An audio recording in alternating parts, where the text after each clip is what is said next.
Say hello to the people, Phil. Hey, what's up? Hi. How you doing? And welcome back to After the Hype, our review show for games we play on Hype, a series we do over at twitch.tv/2pennygames every Tuesday at 2 p.m. Central, in which me and Phil sit down together and we show each other video games that we have never played before. For example, we do. The first series we ever did was Metal Gear Solid 1. Phil had never played it. I'm a huge fan of it. We sat down on stream, recorded it, and you can watch that entire playthrough over at youtube.com/2pennygamescast, along with our formal After the Hype review, just like that. We've done Kingdom Hearts. We've done Uncharted, Sonic Adventure. We've done a whole bunch of stuff. But this week, Phil, I'll put my little pink shirt on. You know, I didn't even think about that. I'm feeling nice and lovey-dovey today. Phil, I had you sit down and play a little game called Cheater Simulator 2011. I had you play a little game called Catherine. Now, some quick facts, some quick statistics like Phil just mentioned. Catherine was released February 17th, 2011, Xbox 360, PS3, I think PC? I don't know, I didn't do enough fact checking. But back in the day, I played the 360 version. This time around, we played the PS4 Catherine Full Body Edition. The original Catherine hit a 79 on Metacritic and exceeded Atlus's sales expectations by having sold over 1 million copies worldwide by 2017. And I did like some quick perusing around. Looks like the full body version did, I don't know, about 100,000 more. The Switch version just came out as we're talking about this, and that did about another 7K as well. So yeah. Pretty moderately successful for a puzzle platformer Japanese anime game.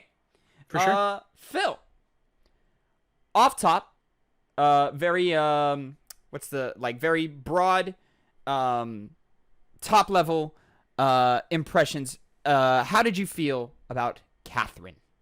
I'd say overall positive. Okay. Like it was definitely an enjoyable time. Very simple gameplay. But made complex by just like the different arrangements that they can do with this being like a puzzle game, you know. It's also like it's a puzzle. I wouldn't no, not really a dating sim, but like you know, it's like a story based like not story, that's the wrong words. Morality based kind of story between like for like a relationship, right? Yeah. So, well, as they explain in one of the final cutscenes, it's between, instead of like good and evil, it's freedom and order. Do you want to live a completely free life where you are in charge of everything, or is it more orderly with some structure and ideals of marriage and starting a family and all of that? I am a big fan of Catherine. I think this is one of the more underrated titles that we've played, just generally underrated titles that we've played on this show. It's definitely far from, one of the larger, mainstream titles that we've played. But yeah, I played Catherine back in the day, really, really enjoyed it, played the full body version and loved it even more. This is a game that I want to platinum one day in the future, but the trophy list is atrocious. And those who know.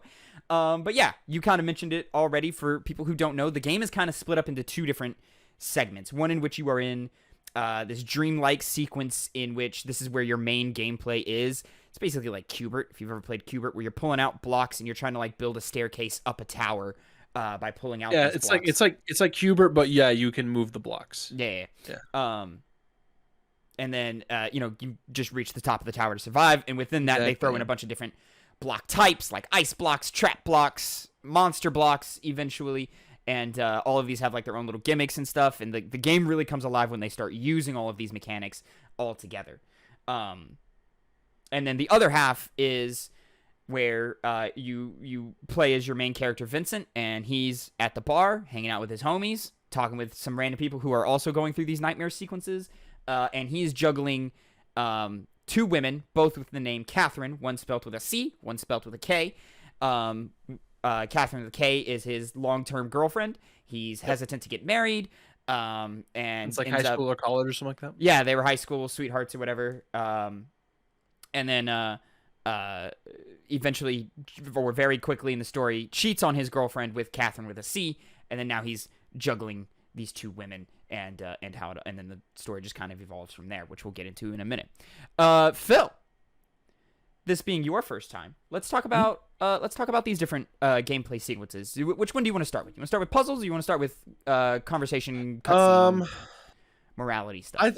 I'd say let's go and dive into gameplay. I think we can go gameplay, and then we'll talk about like the story and morality and stuff like that after. Yeah, for sure. Okay, so how did you feel about all the puzzles and the building it out and towering and all of that? What was that experience for you? I think after it's been about a week since playing it. I think after like thinking about it, I think I really did enjoy it.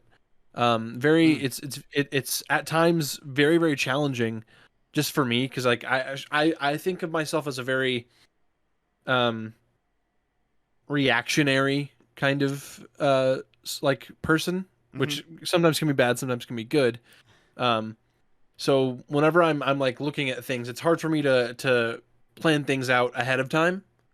So when I'm looking at the blocks in front of me, I'm not like I'm gonna pull this block out and that's gonna make this fall. I'm saying I'm looking at what happens when I pull this out. Does something happen here when I do this? And I think in that way this puzzle solving wasn't my forte. But in saying that, I think it was still great nonetheless. It was still a great time. The systems work very well.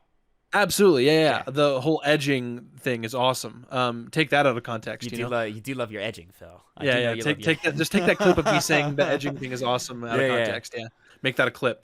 But no, just the little infinite staircase. Like, let's just talk about that. You pull one block out, move it over, pull another one out. Just it continuously makes a staircase for you all the way up. Yeah, and great. It's fucking genius. Like you have anything from like a 3 to a 4, even more like line of blocks in front of you. Like you're all the way up at the top in no time. Yeah. Some of the blocks were super interesting. I think it was kind of the bane of my existence, but I thought it was a fun thing were the ice blocks. You did a lot of slipping and sliding on those ice. I really did. So with ice blocks, you jump on it, and when you move without holding on to anything, you slide all the way across, and then you basically fall off, because usually you'd be able to hang on, but you can't grab onto the side of the ice blocks when you're sliding like that. They're too slippery. But you can grab them when you're climbing up. You just can't while you're sliding. For sure. But absolutely great. It took me a while to like get a solid grip on it. I don't think I had a solid grip on the platforming until that last day. So we spent 3 days, or we spent 3 days playing this, spread over 3 weeks, because we stream once a week. Twitch.tv/2PNGames, Tuesdays, 2 p.m. So that first day we only played the first few hours because we were playing Sonic Adventure that day as well. The second day we spent the whole day playing it, and the third day we finished it up in a couple hours. And I want to say the last few hours of that second day is where it started to click for you. And you started like actually putting pulling blocks out and in more intelligent ways.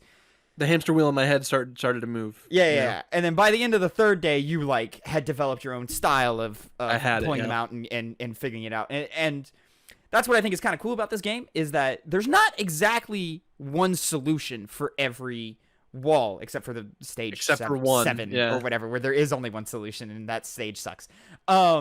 Which I got surprisingly close to solving without any help. You did. You got further than I did in that, because I'm just so freestyle with it that I'm like, okay, let's do this tactic now, and then this now, and so on and so forth, and we just kind of play it out from there. But yeah, you definitely were starting to really develop your own style in that third day and figure it out. And something that was a first for me that I got to do, that you enabled me to do this, is we got to play the 2-player modes. The co-op, the co-op and the competitive mode, which I thought were actually a ton of fun. Like it didn't feel nearly as gimmicky as I thought it was going to. There were a few shortcomings. I think it's in the competitive mode, it's too easy to just knock each other off and I just thought that was really funny anytime that would happen. Yeah, I would almost prefer like another mode where it is competitive, but they put you in 2 separate lanes, and it's just whoever can figure out their way to the top faster. Yeah, I would like something like that, as opposed to us going up the same tower and messing with each other and talking with each other. Yeah. And then the co-op mode, I thought, added, a different kind of challenge where it was like, okay, yeah, I need to build my tower up, but I also need to build it in a way that doesn't screw my co-op partner up. Exactly, yeah. Which, brings its own struggles when you're on a timer because the blocks beneath you are falling. And we just need to speed it up. And there were times where it's just like, okay, you go over there, figure it out. just fuck off for a second, do your own thing. Yep. And then we would eventually be on the same block again because we got back up. Yeah. Yeah. But yeah, I thoroughly enjoyed all those 2-player modes, and I had a lot of fun watching you play the single player campaign, even though there were so many moments, especially early on, and even later when you started developing your own style, and it diverged so much from my own personal style, where I was just sitting there and I was like, why are you doing that? Don't do that. That's wrong. That's not going to lead you anywhere. And I was like, when you were finding your feet and so forth, and you were playing with your type of mindset where you're like, okay, let me do this and see what that does. And I was like, you don't have time to experiment like that, bro. You just undo, go back. Like, you need to do like 5 undos, okay? Because you'd be like, okay, let me do 1. And I'm like, 1's not going to do anything. You didn't buy yourself anything with that. You need to go back. You need to go back. But yeah, being the co-pilot was just as fun and gripping, and was at times frustrating in its own ways. But it really is, it being a puzzle game, it is really just like I can't solve it for you. I have to sit there and just watch you do it. And, there were moments where like your frustration would build and I'd be like, yeah, it's because you did that one move 30 moves ago. And, this whole run is just screwed. But, I tried my best, but I couldn't always hold my tongue. I'd be like, dog, if you just pull this one block out, you'll be fine. But yeah, I thought it was a ton of, I think Catherine is a ton of fun to play. It exercises the mind, I think, in the right ways. Where like I think games like The Witness can be pretty niche and sometimes frustrating just because it's not clear of what you're supposed to do.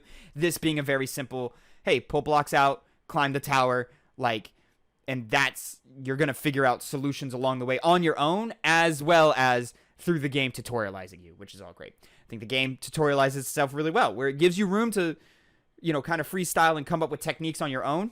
Yeah. And then it goes, hey, man, okay, you might have been playing with this technique, but here's something that, we can stack on top of that to advance that technique even further. Give this a try, yeah. Yeah.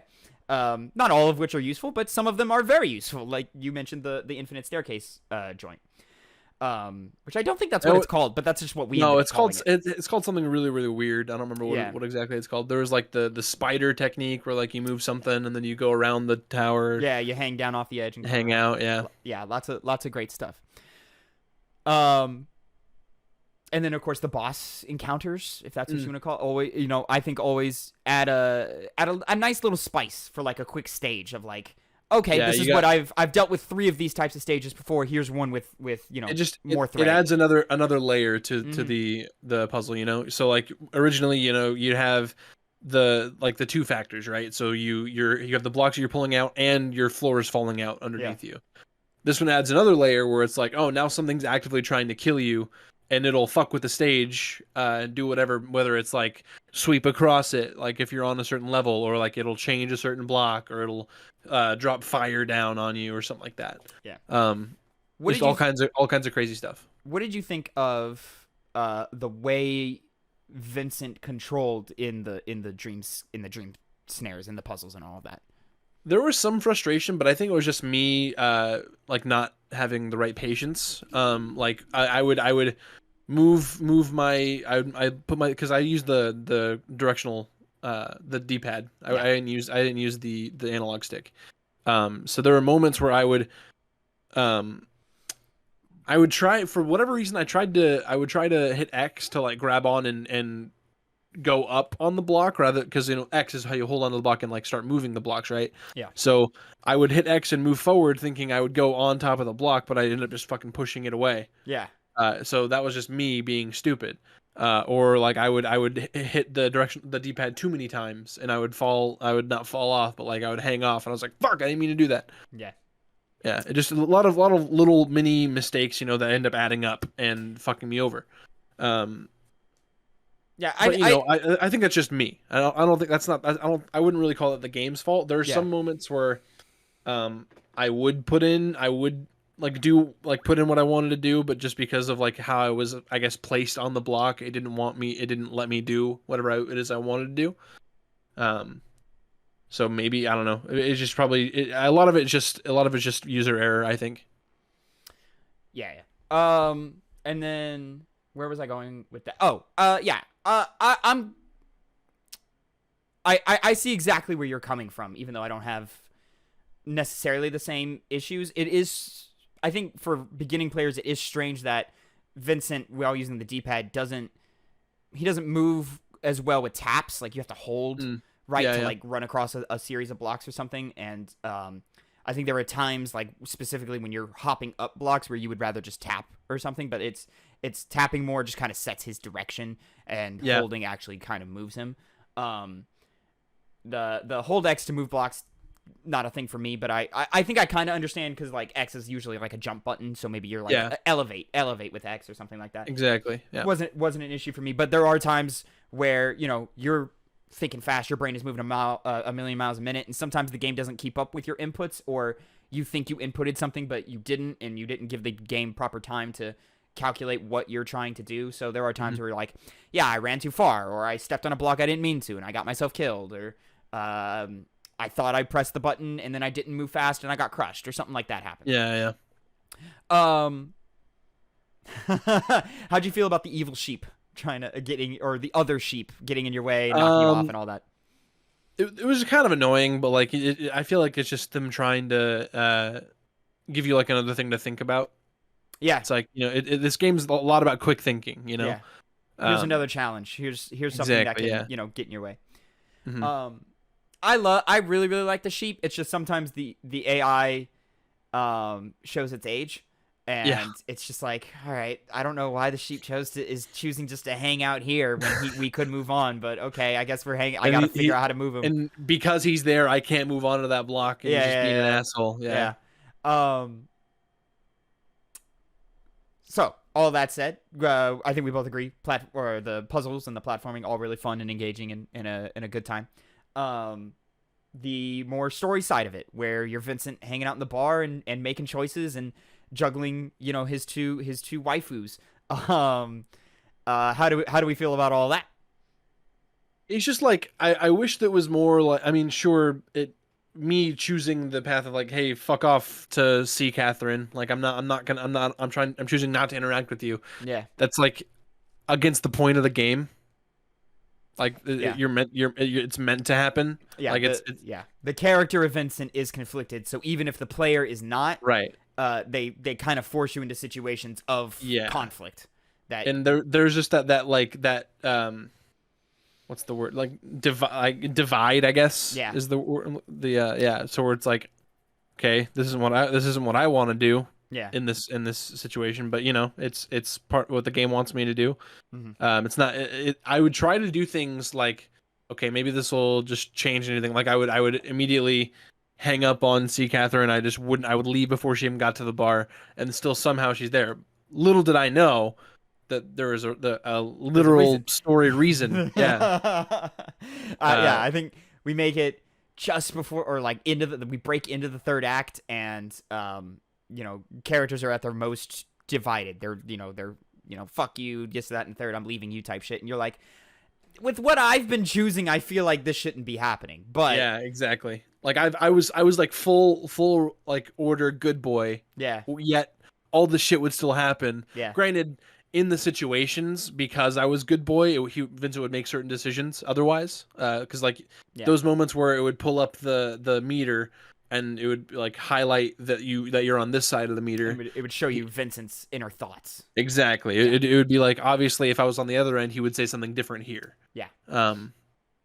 Yeah. I was full good boy the entire playthrough. I was like, I'm with you. I think Catherine on the story side falls short because of the era of gaming that it's in, where like we're allowing players to have agency in a lot of games now. Mass Effect, Infamous, Telltale games are popping off at this point. And anything with like a morality gauge, Yeah, and this game falls into, I think, the same trap that Infamous falls into, where it's straight up binary. You are either super good boy or super scummy boy. Um, and there's really no room to be in between. I do know that they play with there's different endings and stuff. You Right. got. We'll go ahead and spoil it now. So story spoilers, I guess, for a 11-year-old game. You got the good boy, marry Catherine with a K ending. Yeah, marry I've my played the girlfriend. game. I've played the game twice. Those are both times I've gotten that ending. Um, and the I know that if you play more middle-ish or of the road, or those final questions you answer in the final chapter do change endings and so forth. But Apparently, it's there's an ending where you don't get Catherine back, and she just breaks up with you, and Vincent ends up alone. yeah. So we got I believe they call it the good true ending or whatever. Yeah. The Catherine with the K good true ending, at least. I don't know Mhm. how they break it down and listing it. Um, all of that was building to something, and I've lost my point.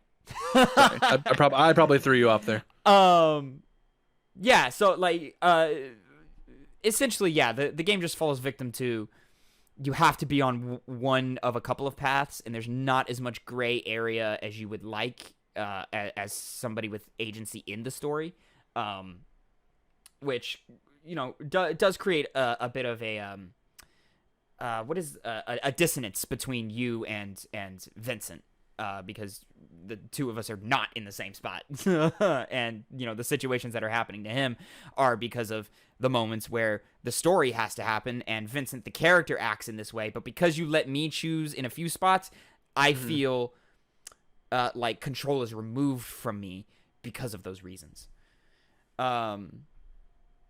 But yeah, I think overall the story is engaging and fun and entertaining. It does take leaps in logic. It does go, there are moments where you're like, all right, we're just kind of, we're Very writing ourselves around natural human behavior in order to get where we need to be. But it's forgiving enough, or yeah. forgivable enough. There were some characters that I liked a lot, and then like there are also some characters that I felt were just kind of one dimensional and kind of boring. Yeah.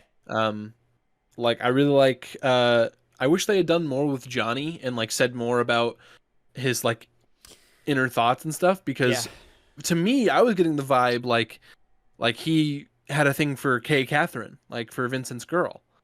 Like that's the vibe I was getting the whole time, Like He might have, he, but the game doesn't he give had him enough room he to had a breathe. girlfriend. He Yeah. like he mentions he told his girlfriend that he doesn't plan on marrying her, right? Mm-hmm. Um, but like anytime Vincent would mention like one of his fuck ups against Kay Catherine, Johnny would be like, "Dude, you don't fuck this up," Like he's like he really likes Kay Catherine. He doesn't want him to hurt her. Yeah. So Don't like hurt her. I got the vibe where like Johnny has a thing for Kay Catherine because he cared. I feel like at some moments.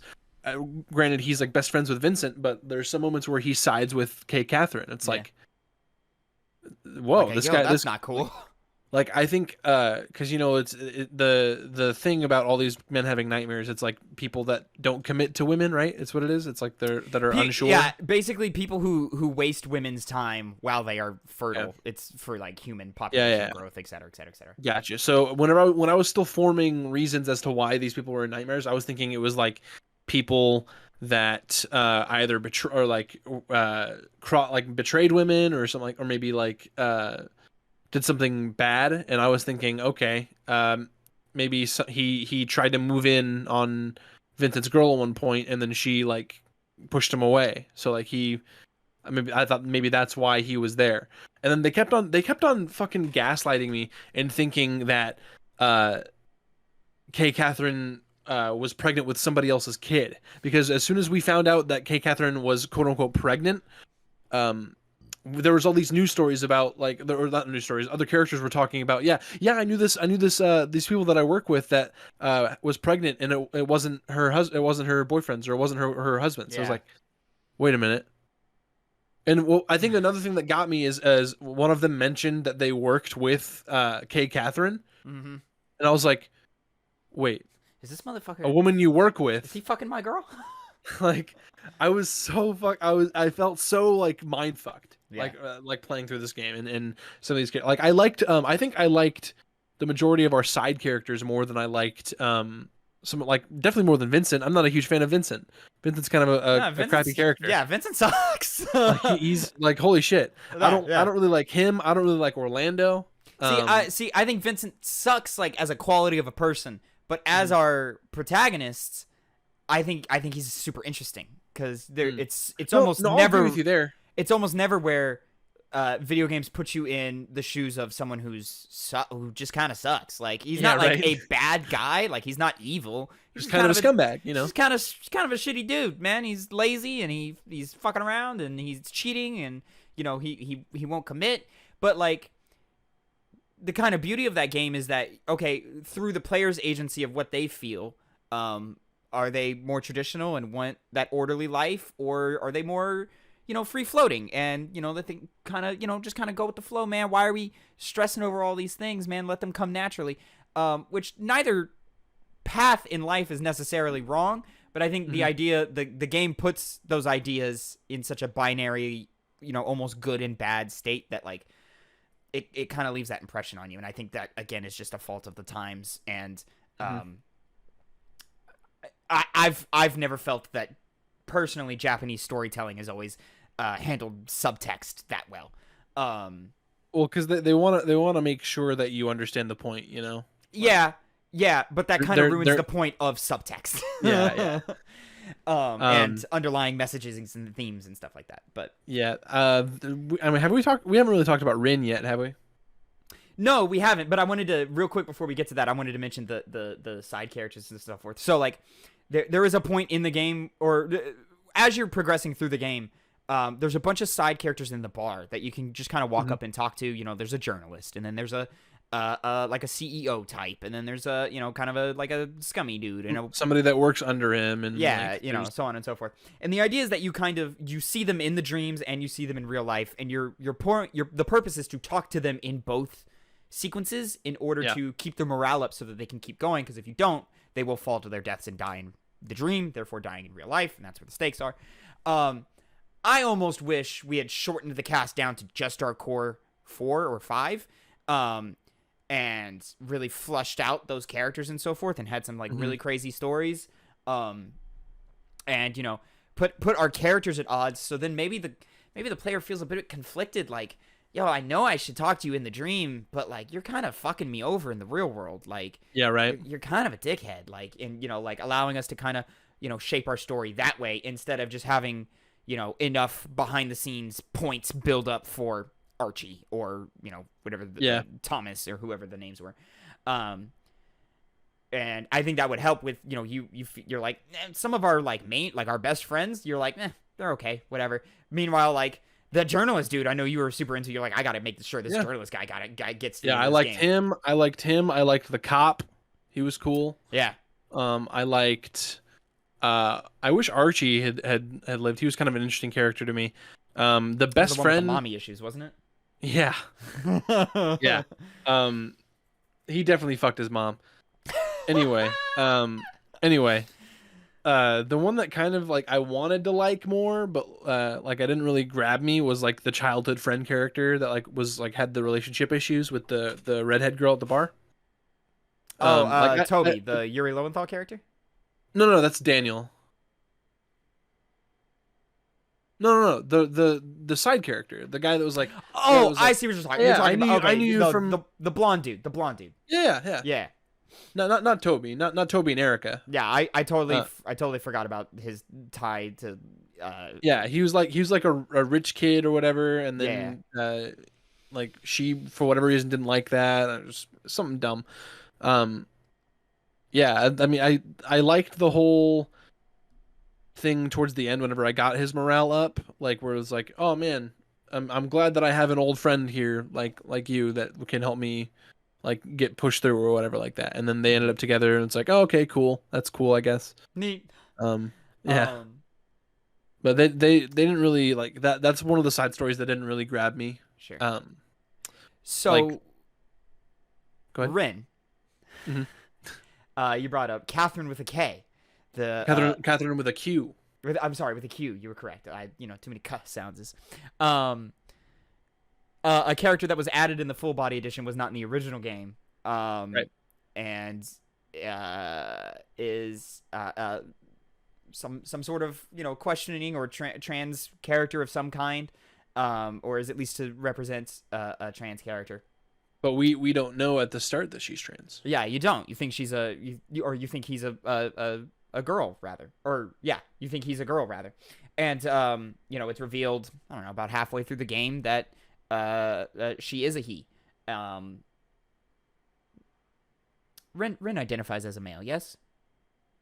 They don't really say what they identify as. Yeah, they kind of, it's a bit, I know, I think Vincent goes, "Are you a boy?" And Rin goes, "Yeah." So I don't know if that's just because I think they maybe Rin doesn't care. Yeah, I think they're ambiguous. They say doesn't matter or something like that. I see. Yeah, so Rin is a character I actually really, really like. And funny enough, I think Rin is actually a very good match for Vincent. But I don't think Vincent as a character is comfortable with that. No maybe way. that's just because of how Japanese Too many write hang-ups sometimes, or maybe that's the product of a 2011 character, or maybe that's just his character where he's just like, you know what, I'm cool, I don't need that. And I think for the most part, Rin is handled fairly well. There's a couple of questionable things, like some of the pictures that get sent, and then some of the conversation that happens between Vincent and his dudes. I think I made the joke before the reveal that because they were talking about gay marriage or something, and it's a 2011 game. And not all characters were super on board. Some thought it was kind of weird, whatever. And then Rin comes up and says, "Well, I think love is love. Love whoever you want." She said, I believe you said she's the Q in LGBTQ. Yeah, that was the joke I made. Me knowing the twist and you going, "You're an idiot." Funny. And then 6 hours later you go, "Oh, you fucking asshole." But yeah, I like Rin as a character. You choosing not to be with Rin, forcing her to leave forces the her out of the narrative story is, I think, a weak like choice. that. Yeah, I don't like it either. But I guess it gets kind of complicated because this is an already completed game, and then they added this content back in. And I tried to look around, but I could not figure out if this was cut content or if this was purely new content for Full Body. And they just brought everybody back. I looked around and I couldn't find it. Correct me in the comments. I want to say it's probably new. It feels new, right? But like at the same time, like Troy Baker still sounds like Troy Baker, Yeah. Or I mean, 2011 Troy Baker, I'll say. He doesn't sound 10 years older. But great, maybe that's just him. Yeah. When did the Full Body Edition first come out? 2019. But yeah, it's only 8 years. Yeah, Catherine. Full Body. Anyways, how are you on Ren? I liked them as a character. Definitely. I looked at them like originally. I think from the beginning I said I don't see it romantically, but definitely like I get little sister vibes. Sure. Yeah. Or I guess technically, like, I mean, yeah. From how they're presenting themselves, I would say little sister vibes. Yeah, I got you. Yeah. And then funny enough, Catherine Full Body, February 14th, 2019. Well, there you go. There's so the timing was able to work out for that Valentine's Day for that year. Yep. Which is hilarious. Yeah, I thought it didn't seem like it was super out of place, like all the different cutscenes that they were put in. Yeah, for the most part, it felt pretty natural. Yeah. So good on them being able to go back and do all that. Sure, yeah. There was like the moments where we'd have K Catherine outside our apartment, and then C Catherine in our apartment secretly, and then we'd see Rin like peek out the door in the hallway. Just that kind of stuff. Yeah, and the interaction between all three of them, or like Rin is your next door neighbor, and she would make a thud, and then C Catherine would be like, "What the fuck was that?" Or something. Having juggling a third person involved in all of this romantically for Vincent is just fascinating. But yeah, I do think Rin at times gets the short end of the stick. Of course she does. She's a third character added 10 years later. So that all makes sense. But it's And there's what are you I gonna do? mean, it's very of its time Yeah, in that, like, there's the whole Erica thing and how which is uh not handled nearly as not well. definitely of its time, played off as a joke Yeah, that she is a he, or was originally a he, uh not very woke in the least. better than it could have been. Because like I for sure. even games that come out later, like Persona 5, when it was initially released, had some like homophobia stuff going on, and Oh yeah, it was heavily criticized for, which they I wouldn't know anything improved about in they went back and changed it and improved it in the Royal version, but it's still not that. great. But I think Atlus handled it. Catherine Full Body is Atlus's best version of handling LGBTQ conversations. Phil, Yeah. anything else you want to speak about? The twist. Boss is the devil. The Oh my bartender is god. the devil. Stan Lee is the devil. Yeah, Stanley is the devil. And then the whole sort of like MacGuffin of like, okay, this is why we're torturing and killing these men. How did you feel about all of that from a story perspective? Uh, I don't know. I wasn't super high on it. Oh, really? I kind of, it was. I mean, sure, it was kind of neat, but like, I don't know. I kind of wish it was like, just. I understand that they did say that C. Catherine was a succubus, but I kind of wish that it was literally like that was it, and it was her doing the whole thing the whole time, and her being the one that to do this to these men. I get that. I get what they're doing in that he's meant to be someone who already climbed the tower in the past, and now he's doing all of this before.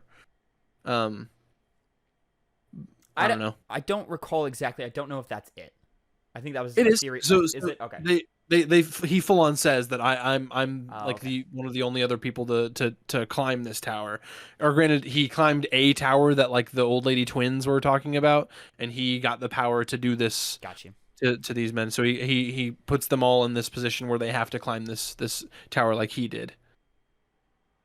I would almost like. I mentioned this on stream, but I would almost like a spin-off of this game with sure, fuck it, make Vincent the evil deity character this time around, but like from a female's perspective. I don't know. That would be cool. Call it Cody or something.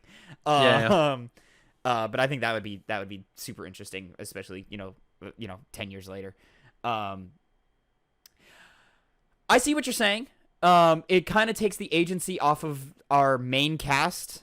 And it's like, oh man, it wasn't really me. Like it wasn't like my fault. It was this guy fucking with me this whole time. Yeah, it kind of removes the character flaws and choices that got us into the story. Like the whole time we're thinking, oh, Vincent chooses to cheat, but in reality, he was forced into this situation. It was like this guy just called the succubus and be like, hey, go fuck with this guy. Yeah. So, I get that. I like it. I think it's fun. I don't know. Maybe it's just like with these weird Japanese anime games. I like it when it turns into an evil deity, and now we're fighting a god. I don't know. I liked the confrontation scene in the bar. That was funny. Yeah. Where they say he's sitting there sweating, and he like throws off he like shoves off his sunglasses or whatever. Yeah, Vincent just wants the confirmation that Boss saw the blonde girl in the bar. But Boss thinks he's totally been found out and, starts spilling all the beans. And Vincent's like, what the fuck are you talking about? You're a what? Oh, that's fun.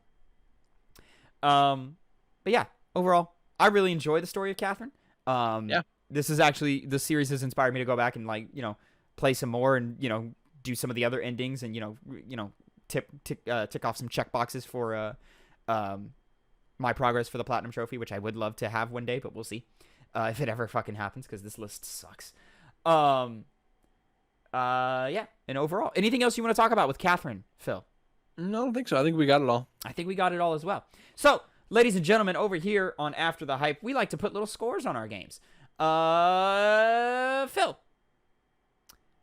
I'm gonna go first this time. You're gonna go first then. I'm gonna go first. All right, go do it. I played Catherine back in the day when it came out. Enjoyed it a lot. Liked it a lot. Thought it was really cool. But I was just a wee lad when that game came out. How old am I now? 24. So I was like, I don't know, 14, 13 when that game came out.